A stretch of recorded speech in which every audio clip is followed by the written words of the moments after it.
Not Alonzo is really named Barclay Pierre Dupont. Even if most of the time Unit foobars a situation until the doctor fixes it for them.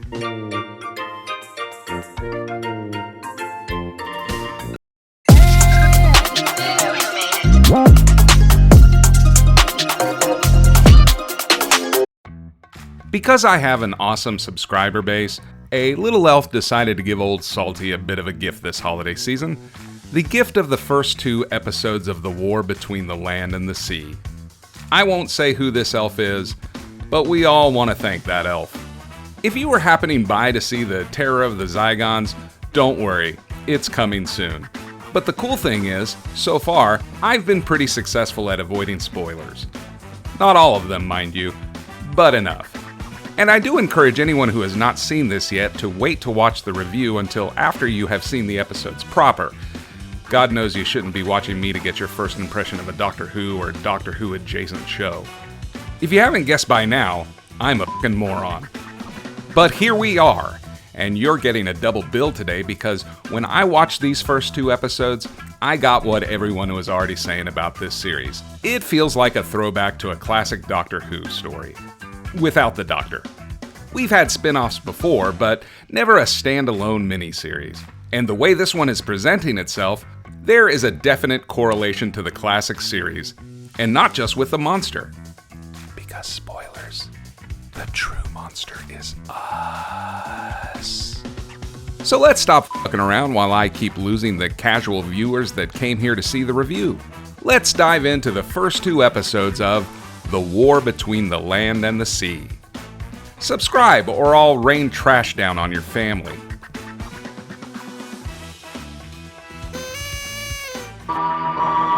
On Earth, present day, right now, these fishermen catch and kill a sea devil, who now have a new look that we already know about, so I'm not going to waste a lot of time on that. Whichever look you prefer is the look I agree with. Let's just move on. Elsewhere, Not Alonzo gets woken up to do a job for Unit, but he's got his kid for the weekend, so that's not good. They take the kid to his mom's house, and there's some mild tension, but honestly these 2 seem to be handling the divorce well. Not Alonzo is really named Barclay Pierre Dupont. And his normal job is scheduling cars to take Unit bigwigs around. But because nobody at Unit is very good at keeping important job clearances correct, Barclay is going to sub in for the normal dude who's supposed to do whatever it is that Barclay ends up doing in this little trip. I know that sounds stupid, but go ahead and let this intense music help you not to think about it.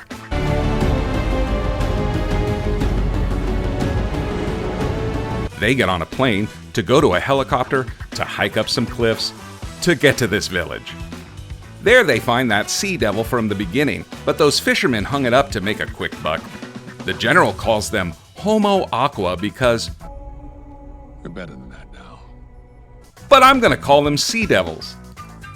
They found the pearl in the neck, which nobody knows what it is, but you're not dumb and have already figured out what that is. Barclay stays back and gives it a quick cross sign like a good boy from the Church of England. Back on the cliffs, Unit sends out a communication to the sea, and later these 2 dum-dums get sucked down into the ground somehow, and the sea devils steal their brother's carcass back. Of course this freaks Barclay right the fuck out. I'm not even supposed to be here today! Oh, fuck you! And he admits to not having a proper level clearance to even be here, but old American general guy over here whose whole vibe is irritating as shit, says, nah, it's cool bro, we need a civilian here to witness this. Everyone's all shitty about it, but it's cool. He met the doctor once because he walked by and said hello. Last year in the tower he said hello and then off he went. I guess I kinda get what he means. One time I was walking around backstage at an event and Michael C. Hall gave me a subtle head nod as he passed by. I've thought about that experience maybe once every 10 years. Anyway, this sea dude shows up wanting to parlay. Everyone agrees to a meeting to bring peace, but the sea devils also make themselves known to the world by bringing up some coral in the water all over the world at once and whatnot. Everyone, of course, loses their shit, and they build a big old aquarium in the Imperial House. For reasons, Barclay gets to come to the big meeting. Also for reasons, Unit is leading the meeting. Kate gives a rousing explanation for this, but you already know in the real world, this wouldn't go down this way.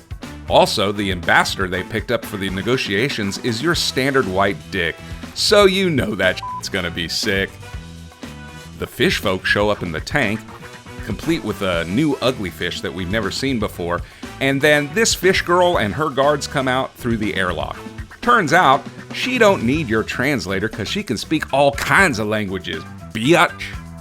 Also, she's pissed because our pollution killed her babies, and also wants to talk to Barclay instead of the blowhard because he crossed himself in front of that one dead fish guy. And you know, Barclay's all... Okay. Of course, now everyone is wondering who the Barclay is, so Unit gets a file on him and secure his family. Then Kate has a secret meeting with the fish to talk some sense into her. That it don't matter though, they ain't into talking to anybody but Barclay. She tells him that her name is Salt, and she chooses him for his humanity, and he's cool with that, so he stays ambassador. Kate gets Barclay to trust her, he explains shit to his family, and Ibrahim is sexed up to make Kate forget her worries. Elsewhere, this lab tech steals some tissue samples so the bad people can plot over a charcuterie board. They leak that Barclay is the ambassador, so now the world knows about him. Ooh, so evil. They get back to the treaty negotiations, and Salt wants a glass of water from the Thames and tells Barclay to drink it. He doesn't wanna, but she's like, do it. Do it. Barclay goes off script, goes ahead with the sermon that you were expecting when you decided to watch this, which impresses Salt. Barclay gives this reaction when she says it.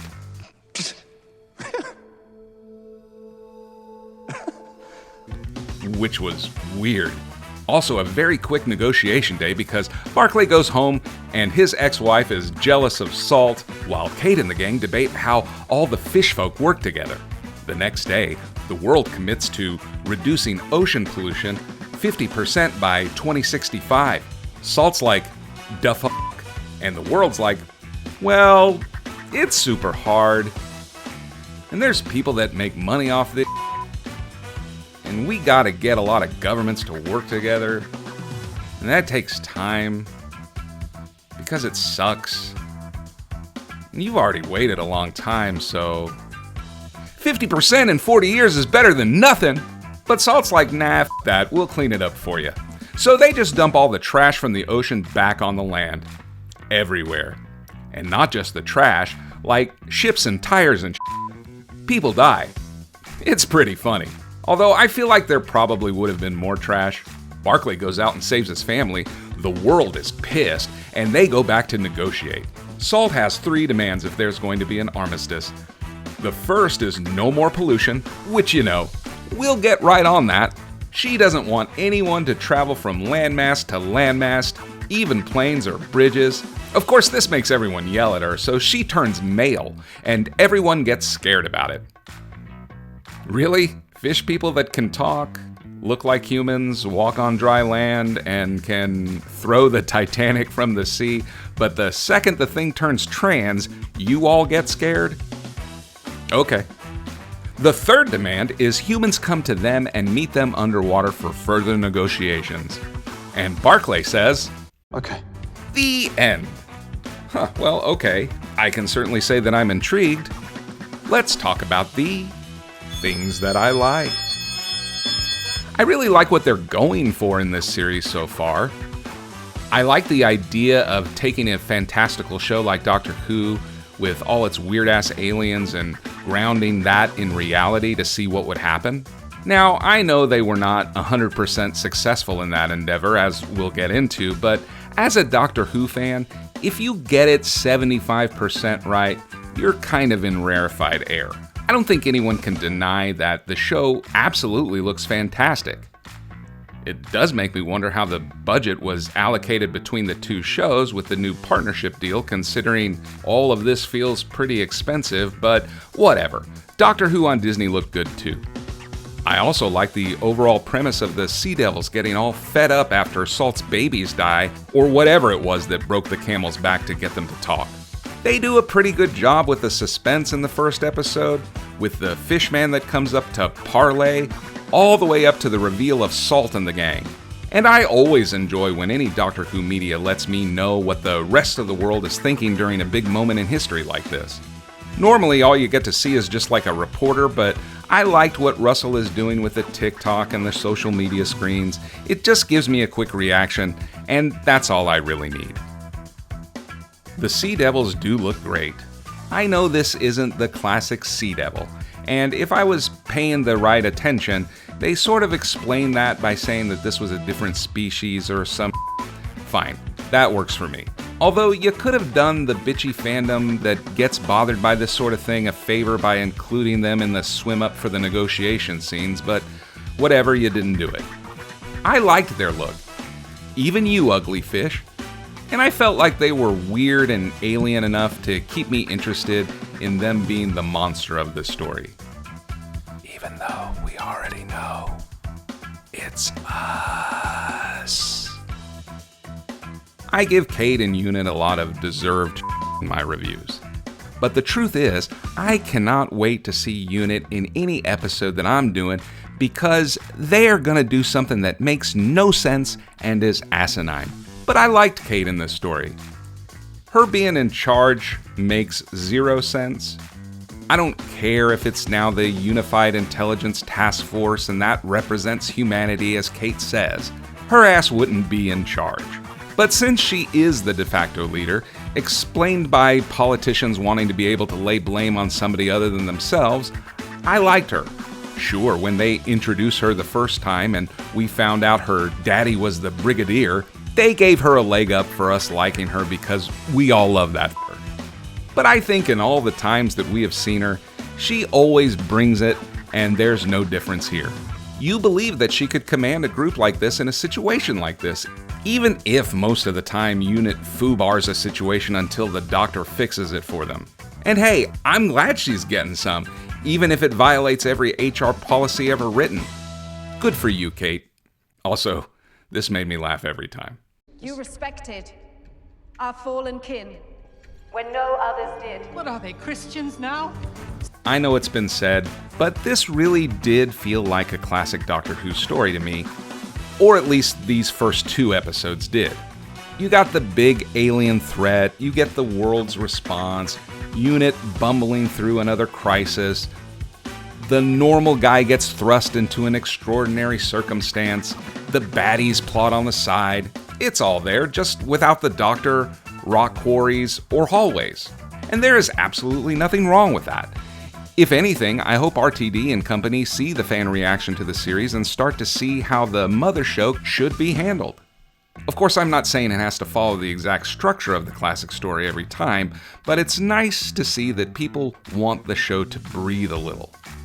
Classic Who has a lot of pacing issues with its stories. But one thing that it does have that current Who currently lacks is character moments. Most of the time you barely get to meet the group that's gonna die before the Doctor starts spouting technobabble and saving the day. It'd be nice to know who these people are once in a while, and I feel like the structure of this series is allowing us to get to know just who Barclay is. But not just him, his ex-wife, his kid, Salt, all of them, etc. I haven't seen past these 2 episodes, but so far, I'm excited to know more about these characters. Things I didn't like. I don't like Homo Aqua. It sounds dumb as hell. Sure, I get the Sea Devils might be offended, but you couldn't come up with something better? Plus, how did everyone just start calling them that in the show? It's clearly told to us that Homo Aqua isn't even the correct term, but General Better at Voice Acting says it at the fishing camp to a few soldiers, and now the world calls them that? It's f***ing dumb. Look, I don't care too much about changing their names or saying Sea Devils would be offensive or probably not used by the general public, but a quick question to ChatGPT gave me Marine Adapted Hominid, or MA if you're nasty, which is not good, but sounds more political than Homo Aqua. I feel the only reason you wrote it that way is so that you could have the little jab at old people who used to think homosexuality whenever they heard the word homo. Because that's exactly what you did in the scene with Barclay's kid. Things I didn't understand. Yeah, I don't understand how these two died. I mean, I understand they died by getting sucked into the ground and all that, but my question relates to the logistics of how that happened. Sure, the sea devils can flood the zone with water and drown some soldiers in mud. They come from the ocean, so that makes sense. But they can dry it too? In like the 5 minutes or two after these two idiots died? Do you know how much water it would take to create a fully submersible pool that can accommodate two fully grown humans to be sucked into the mud? You'd need a small plunge pool's worth of volume, but the physics of slurry buoyancy make the sucked under and vanished into the ground part unlikely. But let's go ahead and suspend our disbelief there. What about drying it? There isn't any sun, so I'm gonna go with whatever commercial drying devices there may be today because I'm not really sure how beings that live in the sea would really need a lot of drying techniques. But anyway, heat plus forced air would need anywhere from 12 to 24 hours to get this kind of dry. And that, my friend, is being extremely generous. But to dry it all the way down? Like you're talking months. So are they saying that sea devils are wizards that can manipulate water in any form? Are they now water benders? And if so, like, why did Homo Aqua need the Homo sapiens to build a tube to talk to them? Seems like they can just flood whatever land they want with water, come up for a chat, and dry that shit up once they leave. Speaking of, why did they need to build the big aquarium anyway? They had just shown the sea devils emerging from the depths on coral platforms they apparently have the power to grow from the ocean floor. Were they just trolling unit on that one? Because when they talk to Salt and her boys, they can come out of the water. So I'm pretty sure they can report back to the ugly big fish guy on what happened. Seems like a lot of money spent when they could have just walked out to the Thames to talk. I don't understand why you haven't done the trash thing until today, Salt. Sure, polluting the ocean is a pretty shitty thing for us land dwellers to do, but like you could have been doing this shit since you woke back up. I mean, if you can just pick the plastic out of the ocean and throw it back onto land, why are you guys just letting it pile up down there?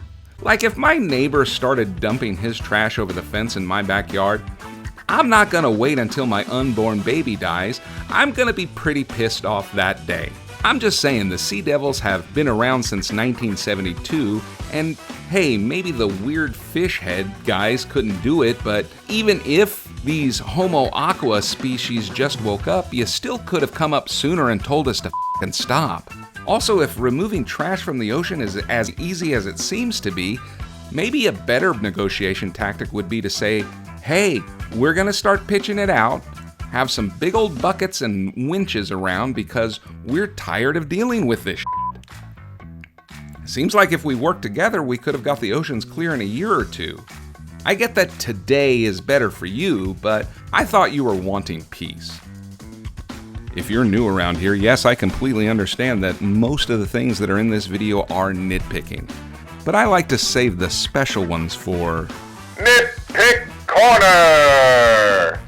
Sure are a lot of people at Unit that seem to know who the guy that schedules their cars is. He pissed off this chick at the Christmas party when he was drunk. This dude on the plane seems to know who he is. And the guy he replaced one time seems familiar. I mean, Barclay schedules cars to pick up people. He's f***ing nobody. Yet this grade 10 clearance guy sure knows a lot of people with better clearance than he's got. I don't have any real observations, but I just thought it was weird considering how meekly he acts, trying not to be seen, and has zero ambition. Sure, when he gets pressured, he grabs a conscience and speaks his mind, but under normal circumstances, this guy just wants to fly under the radar. Maybe he grabs a personality when he's drunk. Wait, you flooded the tank with all these dignitaries and delegates in the room. Why? Because for some reason, Kate confirms with the head construction guy, and I'm just gonna bypass why the head of unit would be radioing with the head of construction. But she asked, are we good to go? But they haven't apparently tested this little experiment before because everyone's nervous about it, and at one point one of the seals leak and they have to patch that back up. And then you just let all of these high-ranking military officials and delegates and dignitaries into a room and flood the giant aquarium, tightening your sphincter and praying like hell someone didn't miss a bolt? That's some real balls of steel, Kate. So, we're only 2 episodes in, and there's a lot that I'm enjoying about this series so far. I like the classic feel, I like the visual presentation, I like the trash scene.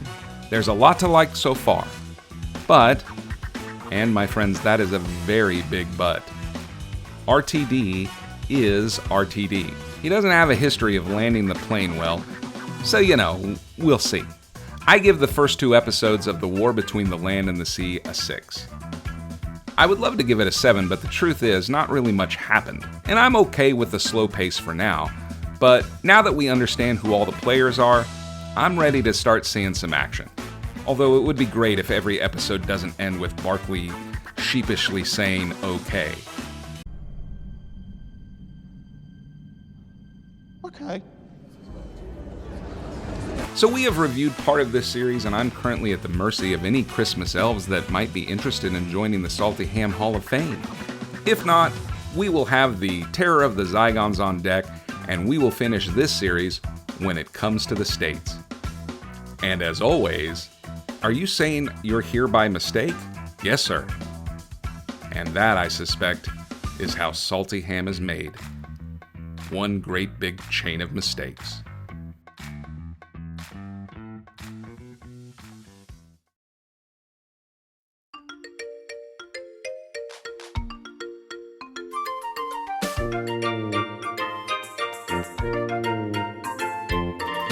The shoreline always looks cleaner when you're not living there.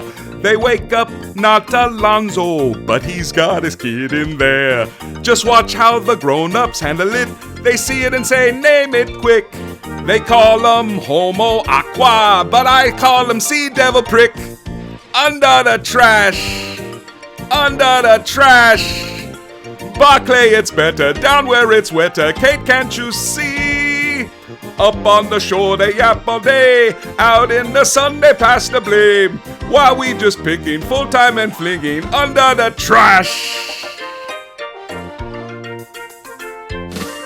Down there all the fish ain't happy, they mad but Salt just smile. She say we clean it right up for you, and rain's drashed down in piles. Not just wrappers, ships and tires, people died, our comedy sure. Although if we had the Titanic, we just send it right on tour. Under the trash, under the trash. Barclay, it's better down where it's wetter, please don't just flee. Up on the shore they grandstand loud, then hide behind a committee crowd, while we just picking full time and flinging under the trash.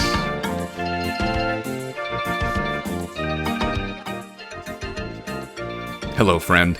Thanks for being here at the end of the video. You know what I have for you? I have another video for you. According to YouTube, it's going to be one that is best for the viewer, and that's you.